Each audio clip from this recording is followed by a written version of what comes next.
Hello mga kapatid, good morning, welcome back again sa atin Book of Life. So mga kapatid, no, kumbaga, aga dito sa amin, kakagising ko lang. So, papasalamat ako sa mahal na Diyos dahil sa mga biyaya niya na ipinagkaloob sa akin na talagang non-stop, na sasabihin natin sa buhay natin. Pag tayo ay nanampalataya sa mahal na Diyos at tayo ho ay nagtitiwala sa Panginoon Hesus Kristo, talaga hindi tayo pababayaan. Ganun ho ang nagiging sistema ng buhay ko sa araw-araw na lahat, na sa buhay ko pinapakontrol ko lamang sa mahal na Diyos ang lahat. Kasi mga kapatid, wala naman ho akong magagawa. Kahit anuhin man natin katrabaho, kasikap, yung health natin hindi naman maganda dahil post-stroke tayo. And then, pag magtrabaho tayo, wala namang tatanggap sa atin sa mga regular work dahil nga o sa post-stroke natin.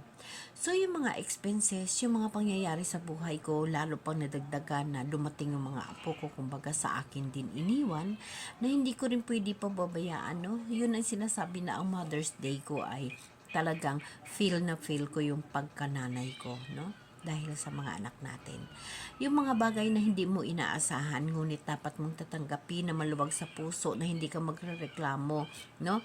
Go lang ng go. Kasi alam naman ni Lord na kaya mo yon. Hindi naman ibigay sa iyo ng mahal na Diyos yun pag hindi mo kaya, mga kapatid. Yun ho, lagi kong nilalagay sa isipan ko. Nang lahat ng mga bagay sa mundong ito, hindi naman ibibigay ng mahal na Diyos pag hindi kaya ng isang tao.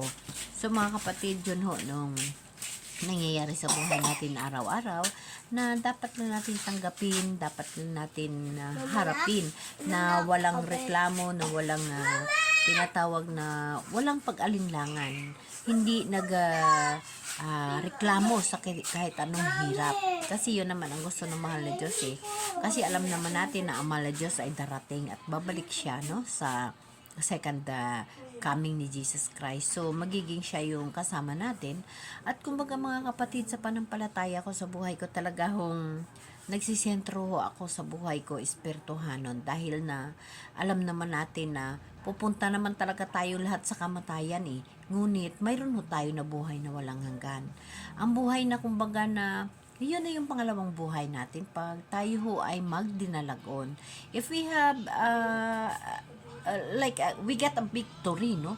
Victory sa lahat ng mga trials dito sa kabuhi, sa kalibutan. Talagang mananalo tayo. Kaya nga mga kapatid, hindi lamang buhay mo dito sa mundong ibabaw na ito yung tuunan mo ng pansin, kasi ito, agi lang ito.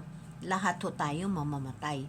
So after natin mamamatay, mayroon ho tayong buhay na walang hanggan. Minsan sasabihin nila na yung mga pinag-uusapan yung mga patay, dapat lang mga kapatid. Kasi pag mamatay ka at pag mag-victory ka, magtagumpay ka sa laban mo sa buhay dito sa mundo nung buhay ka pa, magkaroon ka ng buhay na walang hanggan.